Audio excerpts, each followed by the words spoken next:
Kandidati tjetër i mbështetur nga zgjedhësit Gjergji Nika ka marrë 1975 vota ose 9.88%.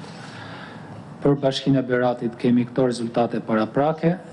Ervin Ceca, kandidat i mbështetur nga Partia Socialiste, ka marrë 13.050 vota ose 83.35% të votave të vlerëshme.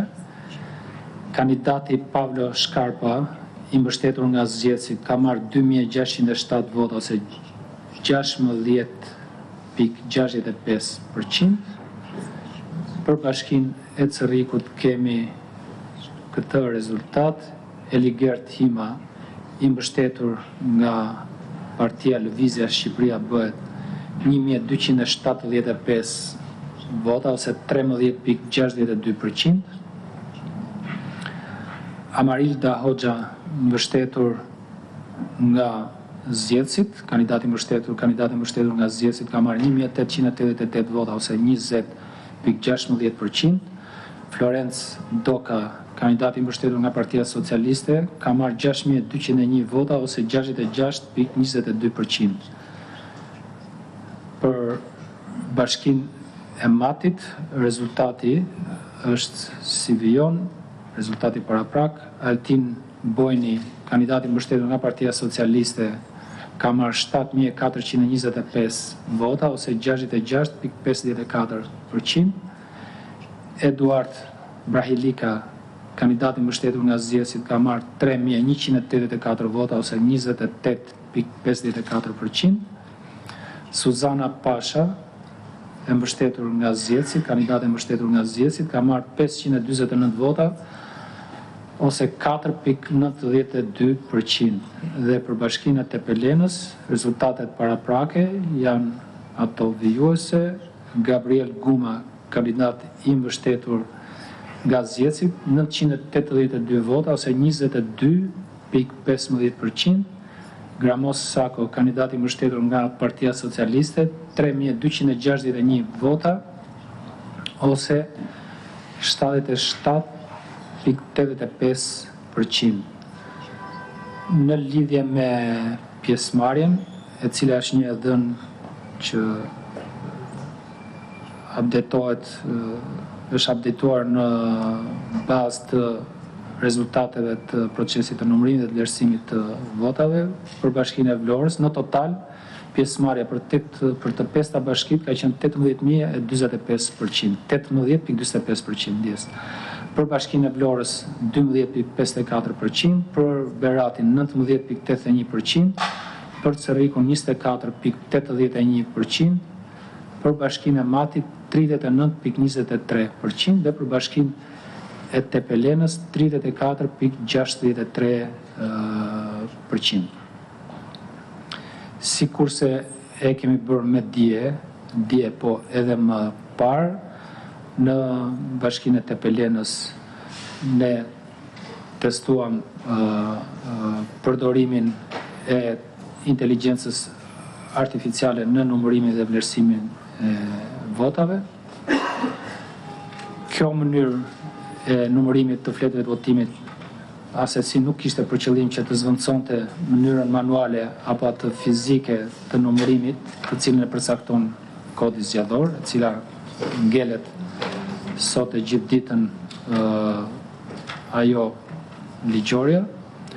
Përdorimi i inteligjencës artificiale ishte një test teknik nëpërmjet të cilit ne si Komision Qendror i Zgjedhjeve dëshironim të shihnim se sa e dobishme mund të jetë në të ardhmen përdorimi i kësaj rrisie në procesin zgjedhor në lidhje me saktësinë e numërimit dhe vlerësimit të fletëve të votimit, transparencën e këtij procesi, efikasitetin kohor, kostot dhe në fund fundit me integritetin e këtij procesi.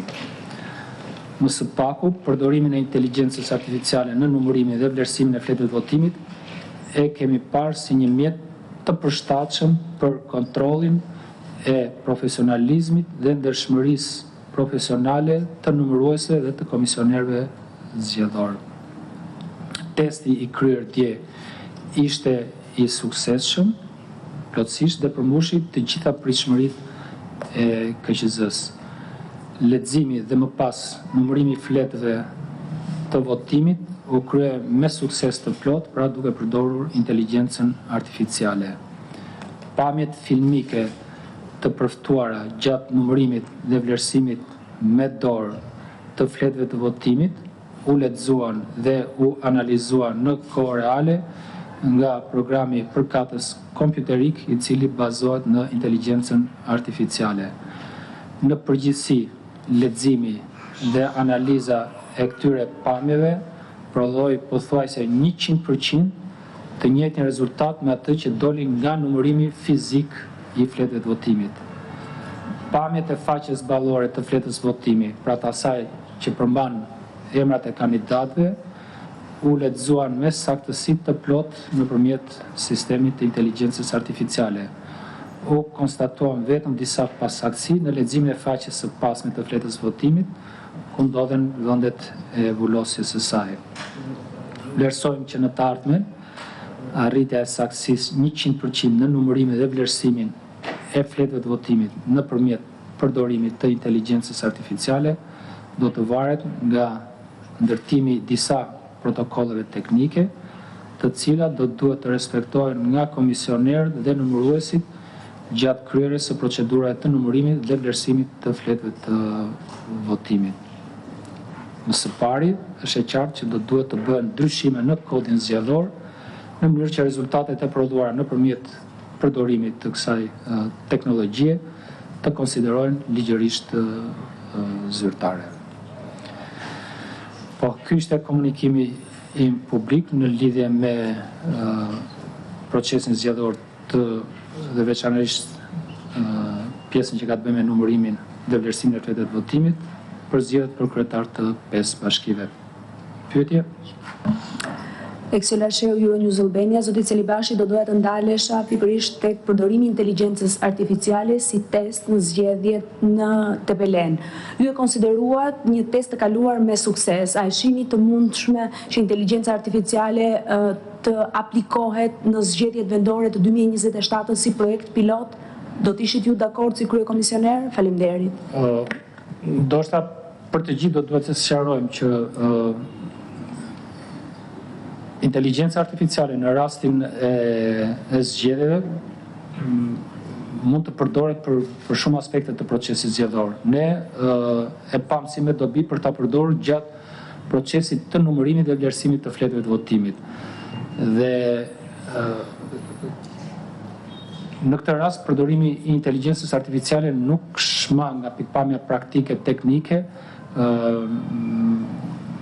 komisionerët ose numëruesit, sepse do të duhet jetë dikush që i shfaq fletët e votimit përpara një kamere, kamera i lexon pamjet e përfituara nga leximi i fletës votimit nëpërmjet kamerës, analizohen nëpërmjet një programi kompjuterik i cili përdor inteligjencën artificiale. Dhe në kuptim të kohës, të saktësisë apo dhe të elementeve të tjerë të dobishëm për gjykimin dhe për vlerësimin ton do të ishte udhës që të përdorej në të ardhmen. Gjithmonë nëse ne do të vazhdojmë të përdorim këtë mënyrë të numërimit dhe vlerësimit fletëve të votimit, pra të manuale. Nëse përdorim pajisjet elektronike të numërimit dhe të identifikimit të vlerësimit fletëve të votimit, këtë proces si thua e kryen vetë pajisja përkatëse. Por sa kohë që inteligjenca artificiale po përdoret në shumë aspekte të jetës globale, nuk ka asnjë arsye pse edhe në proceset zgjedhore të mos përdoret në tërësi, pasaj se në cilin moment ose se për cilin aspekt të saj është një çështje e cila mund të diskutohet. E bën këtë test as të nxitur dhe as të frymëzuar nga praktika të tretëve të tjerë, por është momenti e ka sjellë zhvillimi global, teknologjik, si mundësi për ta përdorur këtë risi s'ka asnjë arsye përse ne të kishim droje apo të nuk e di çfarë fjalë tjetër mund të përdor për të hezituar për ta testuar përdorimin e inteligjencës artificiale. Te dyshimeve, dilemave apo dhe qasjeve sarkastike të dikujt, ne vlerësojmë që ja vlente edhe me siguri do t'ja vlej në të ardhmen. Zoti Celibashi, këto zgjedhje në fakt kanë ngritur një shqetësim shumë të madh, siç është pjesëmarrja e ulët në 5 bashkitë e vendit, ndoshta më e ulta ndonjëherë, të paktën t'i referohemi bashkisë që ka patur edhe shifrat me pjesëmarrjen më të ulët që është Vlora. Në këtë kontekst, sa legjitim mendoni ju që janë kryetarët e zgjedhur të këtyre bashkive me një pjesëmarrje shumë të ulët, po le t'i referohemi Vlorës, me që ka pjesëmarrjen më të ulët, pra vetëm 12.5%. Dhe ju si komisioner, duke qenë se e njihni mirë kodin zgjedhor, doja propozoni politikës ta sanksionoj këtë në kodin zgjedhor, pra të sanksionoj një limit për pjesëmarrjen e zgjedhësve në procesin e votimit në mënyrë që të legjitimohet i zgjedhuri, në këtë rast kryetari i bashkisë. Po e konfirmoj të themi që në kryetarës që ata që janë zgjedhur, kryetarët të këtyre 5 bashkive kanë legjitimitet të plot në kuptim të ligjit. Janë zgjedhur nëpërmjet një procesi zgjedhor të ligjshëm. Dhe rezultati është legjitim. Do ngelet gjithmonë diskutimi në lidhje me faktin që përqindja që kanë marrë është një përqindje domethënëse apo jo domethënëse, përfaqësuese ose jo përfaqësuese. Për gjykimin dhe vlerësimin tim, e thash edhe dje, unë i përkas grupit të atyre, të themi, personave që angazhohen me procesin zgjedhor, që nuk është domosdoshmëri që të ketë një kufi të pjesëmarrjes për t'i konsideruar zgjedhje të vlefshme. Po ka një grup tjetër që mendon që në një përqindje të caktuar zgjedhjet nuk mund të konsiderohen të vlefshme dhe do duhet të ripërsëriten. Ka argumente për të dyja pikpamjet. Ta vlerësoj politika, partitë politike se si e kanë interesin dhe se si ato mendojnë që është interesi i qytetarëve. Për mua dhe ata që nuk votojnë në një lloj mënyre kanë një shprehje të interesit të tyre politik, shoqëror e të tjera. Zoti komisioner, për të vijuar dhe një herë sa i përket inteligjencës artificiale në zgjedhje, Komisioni Qendror i Zgjedhjeve të paktën ju jeni shprehur të gatshëm që ta përdorni këtë metodë të numërimit në një farë mënyre dhe në zgjedhjet e ardhshme. Por a do të rriste kjo koston për zgjedhjet? Faleminderit. Do parte elementi i Kosovës, por nuk besoj më shumë do kemi më shumë Kosovë se sa në variantin e përdorimit të pajisjeve të votimit dhe të numërimit elektronik. Po janë dy gjëra krejt të ndryshme. Në rastin e votimit me makina, me pajisje të votimit e numërimit elektronik, koha e nxjerrjes së rezultatit është me minuta. Në rastin e përdorimit të inteligjencës artificiale, në numërim dhe në vlerësim të fletëve të votimit, koha do të jetë pak a shumë e njëjtë sa e kemi sot kohën, sepse çdo fletë votimi ti do duhet ta shfaqësh në kamera nga të dyja anët dhe pamjet filmike që përfitojnë gjatë këtij procesi do duhet të analizohen nga kompjuteri i cili përdor një program bazuar në inteligjencën artificiale. Pra do duhet që këto pamje në vend t'i vlerësoj individi, do t'i vlerësoj makina, të themi. Pra janë dy sisteme krejt të ndryshme dhe do duhet të bëjmë një zgjedhje, i duam rezultatet shpejt dhe sakt, apo do duhet që këto rezultate mund t'i kemi dhe për 2 orë, 3 orë, 4 orë, 5 orë, apo gjysmë dite dhe të sakta. E do parë dhe kostot. Rugova Dunisha, Televizioni Publik Shqiptar. Ne tashmë, zoti komisioner, kemi një ministri e cila i përket inteligjencës artificiale siç është diella. a mund të jetë në të ardhmen numërimi i votave një bebe e diellës sa i takon administrimit të procesit, dhe pyetja dytë po për inteligjencën artificiale, a mund të vi një kohë ku inteligjenca artificiale të plotësojë ndoshta edhe atë propozimin tuaj për një administratë zgjedhore të depolitizuar, pra për komisioner të depolitizuar të zëvendësoj? Faleminderit. Secili prej të interesuarve në përdorimin e inteligjencës artificiale i ndërton modelet bazuar në çfarë ai ka përgjegjësi ligjore apo institucionale, dhe nuk janë platforma që rrjedhin nga njëra tjetra. Si e përdor KQZ inteligjencën artificiale nuk ka lidhje me se si e përdor një institucion tjetër, një ministri, organet e drejtësisë apo subjekte private.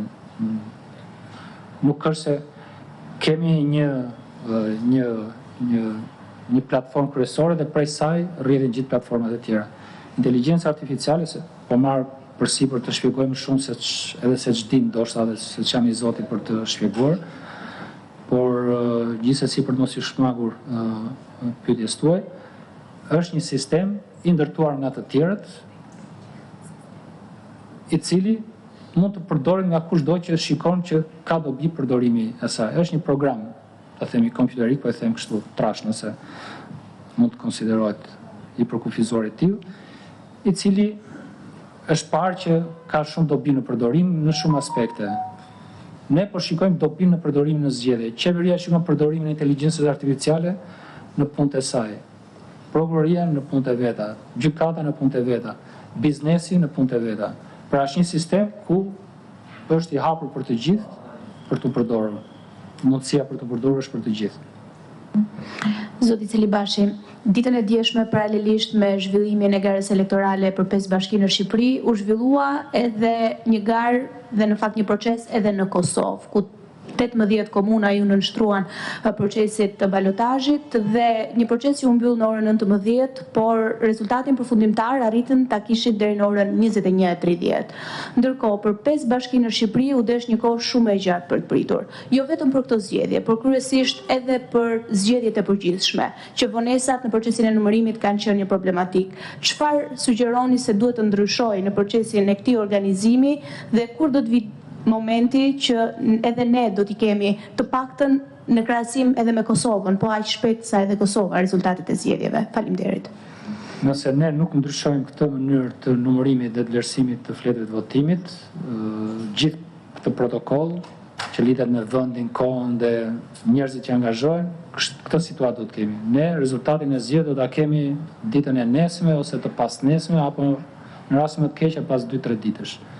O do duhet ta kthejmë numërimin në qendrën e votimit, o do duhet të dakordsohemi për përdorimin e teknologjisë në të pajisjeve të votimit dhe numërimit elektronik, ose nëse do ngelet kjo mënyrë, do duhet të gjejmë zgjidhje të tjera. Nuk mundet që procesi të fillojë një 2-3 orë me vonesë e të përfundojë pas disa ditësh. Në numërimin përqendruar nuk po them sepse u vendos do duhet të ishte kështu, por sot rezulton që nuk na prodhon